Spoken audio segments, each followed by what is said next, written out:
Confession time. I was not a good citizen the other week. What was my crime? Had I failed to separate the whites from the greens when I dropped by the bottle bin? Did I knowingly discard the lid from my double decaf venti half-soy non-fat coffee? Yeah, right. Like I'd be caught dead with that. I'm not Afua Hirsch.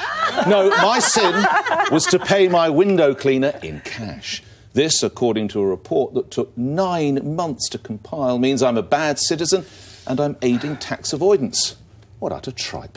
My window cleaner's tax affairs are nothing to do with me. Some people like to deal in and make payments in cash. It doesn't make them bad people. If the government is so keen to examine tax issues, well, how about a closer look at some of the multinationals who seem to move their cash around the world more frequently than June Sarpong changes her hairstyle.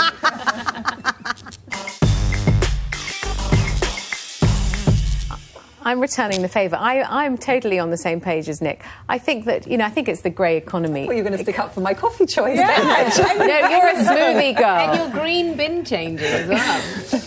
It's only something like 6 billion a year. And, we all use cash all the time. And I don't like the idea, as I think Mr Taylor's report suggested, Matthew Taylor, that we have to have some contactless platforms where every transaction we make is visible to the authorities. I don't like that.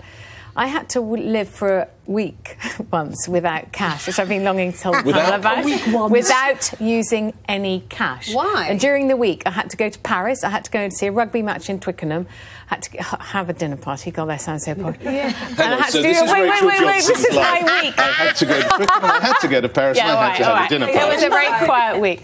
Anyway, it was fine. Twickenham was fine. Oyster. Why weren't you allowed to use magazine cash? article, was it? I was writing it up for a piece. Right. Oyster to Twickers, fine. Got a free lunch in the green room, fine. Didn't have to pay. Didn't buy a drink. It was when I got to Paris that the wheels came off and I ended up begging for euros in the Tuileries Garden to buy a cup of coffee in McDonald's because I couldn't use Uber in Paris because my phone would not connect to the Wi-Fi. So it's something to do with data roaming. Yeah. My provider. So I couldn't get an Uber. Couldn't get buses, and for some reason they don't take contactless in Paris when I was there. So I mean, it was completely impossible, and I didn't have any euros either. So there we were. Snap you guys out of your bottle of Tuileries and Nick with his armoury of staff for his various properties in the real world, right? That's a gotcha moment. That's a gotcha moment.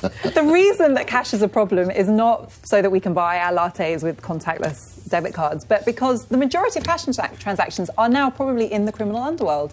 In America, they think 85% of cash in circulation may be in the hands of criminals because as consumers use cash less, and we all do use, even if not by force, we all do use our debit cards and our other digital devices to pay for things. More of a greater proportion of cash is being used by crime. I must just counter that before we bring the other folk in. Didn't you used to love your birthday, getting a £10 note or 10 shilling note or £5 note from your grandmother? Isn't the way to teach children, and your little one's too young yet, but the way is that you give him or her £1 a week pocket money, or you clean the car for £1 or whatever it might be. If you're caught short, to use a lovely euphemism, and you need to use the restroom at Paddington or King's Cross or Charing Cross, and it's 50p, are we going to put it all on credit? I'm not like you. I can see my daughter getting her pocket money in bitcoins.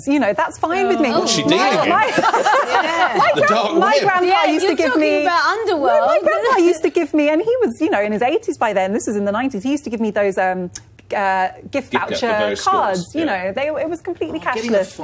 It's lovely having money. It is. I have cash in my wallet right now, but I still think, the National Crime Agency in this country has said that cash presents a long-term strategic threat to the security of the country.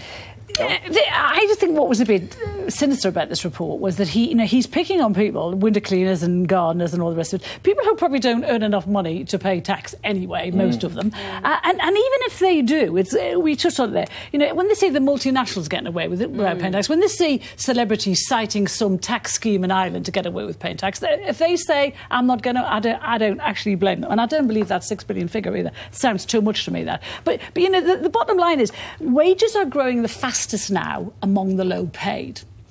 Why are we meddling with a system that's actually working? This guy has no, he was Tony Blair's advisor. He has no experience of business. He doesn't have a business. Can I just bring in what he said, just so we can hear, since we're all talking about Matthew Taylor. This is what he said about cash and employment. When we talk about technology and work, we're often very pessimistic that robots will take our jobs, but actually technology can make life easier. So what we're suggesting here actually is that as we move more to a cashless economy, that when, for example, your window cleaner charges you can pay cashlessly. At the same time, their tax can be paid in the same way as we as employees pay through PAYE, which makes their life easier.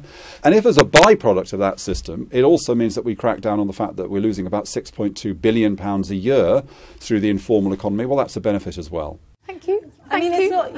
I think it's really important that you raise the point about inequality. But and he also points out it tends to be lower income people at the bottom who don't have bank accounts, who aren't able to join the kind of banking cashless economy. Right. And if this is an emphasis on bringing more people in a fair way, then I think it's. But some people like the gig economy. Lots of people like 0-hour contracts. They like it because they can work when they want. They like it because they pay less insurance. Some people like that. It suits them. Yes, you don't get maternity benefits. Not that I think that's Jane, you still got misty-eyed at the idea of your granddad sending you a £5 note. Oh, I love it. Yeah, I still would like that now, please. Back to Rachel's dinner party set. Yes. Matthew Taylor's wife is actually a good friend of mine, so I only have good things to say about Matthew Taylor. And when it comes to cash, I pay for my hair extensions in cash. So, right. so that's why this changes so much.